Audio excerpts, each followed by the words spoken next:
नमस्ते इंडिया। मैं हूं जिगीशा और आप सुन रहे हैं कुछ यूं ही। पृथ्वी पे मृत्यु के बाद देवलोक में अपना सुख भोग रहे सभी लोगों का पृथ्वी लोक जाने का प्रबंध हो रहा था। श्राद्ध पक्ष चल रहा है। श्राद्ध के दौरान अपनी अपनी तिथियों पे सब लोगों को थोड़े समय के लिए पृथ्वी पे भेजा जाता है।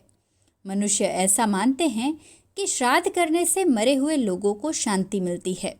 इस आस्था का मान रखते हुए देवलोक में ये प्रथा शुरू हुई थी कि साल में एक बार सब लोगों को छूट दी जाती है कि आप किसी न किसी रूप में अपने परिवार के पास वापस जा सकते हो, उनसे मिल सकते हो। सारे बच्चे और युवा पृथ्वी पर जाने के लिए और अपने परिवार से मिलने के लिए बहुत उत्सुक थे।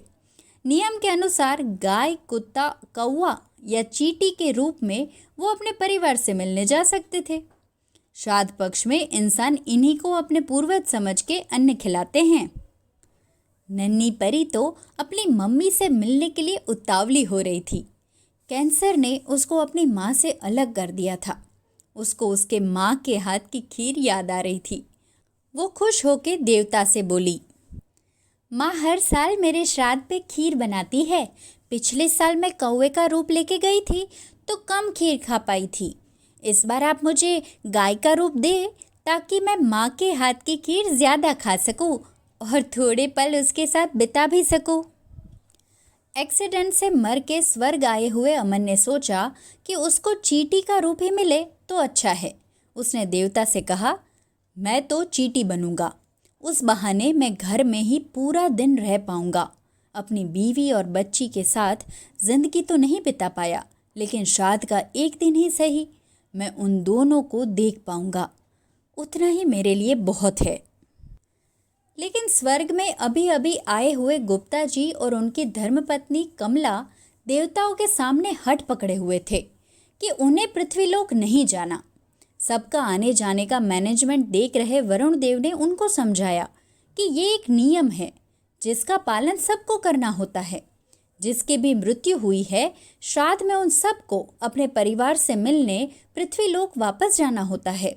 आपकी मृत्यु तो अभी हुई है, आपका तो पिंडदान भी बाकी है। आपका पूरा परिवार एकत्रित होके आपकी राह देख रहा होगा।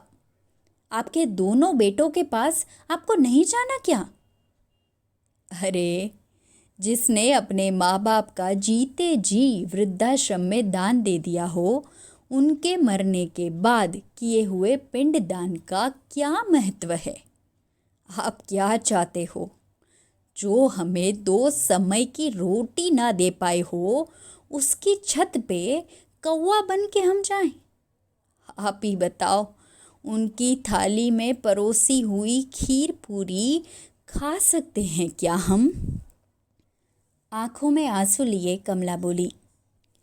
गुप्ता जी ने कहा, भाग्यवान, जीते जी पूरा बुढ़ापा तुमने रोते हुए बिताया है, इसलिए देखो स्वर्ग में भी तुम्हारी रोने की आदत छूटी नहीं। तुम भूल गई क्या? ये तो स्वर्ग है, यहाँ तो सुख ही सुख है। यहाँ पे कोई परिवार नहीं जो आपको दुख दे सकता है। यहाँ पे कोई बेटा नहीं जो आपको घर से बेघर कर सकता है। कमला ने गुप्ता जी को बोला, बच्चों ने दी हुई पीड़ा इतनी दुखदाई है कि शरीर छूट गया, लेकिन पीड़ा नहीं। उनकी बातें सुन के स्वर्ग के और हजारों सीनियर सिटीजन्स की आंखों से गंगा बहने लगी।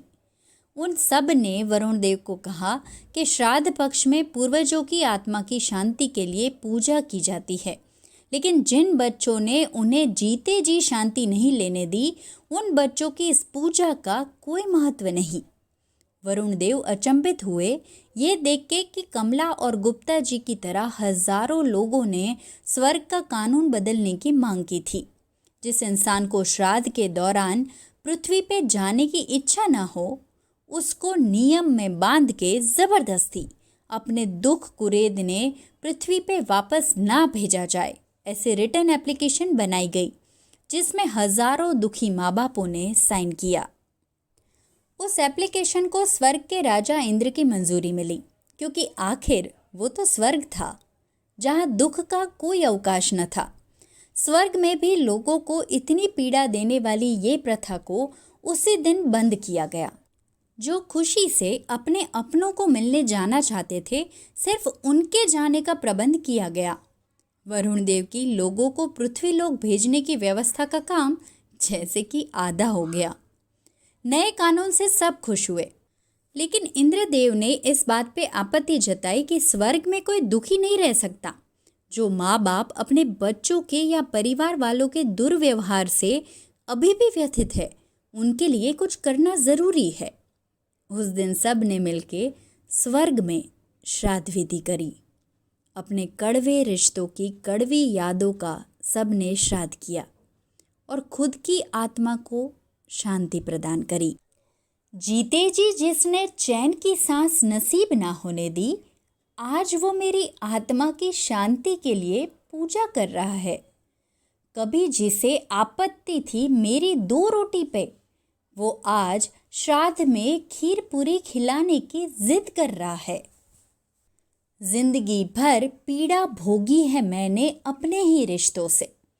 जिंदगी भर पीड़ा भोगी है मैंने अपने ही रिश्तों से, लेकिन अब नहीं। अपने नुकीले रिश्तों का श्राद्ध आज मैं करूँगा। उसने दी हुई पीड़ा का पिंडदान आज मैं करूँगा, क्योंकि मैं आत्मा हूँ। क्योंकि मैं आत्मा हूँ, अपनी शांति की तलाश मैं खुद करूँगा। अपनी शांति की तलाश मैं खुद करूँगा।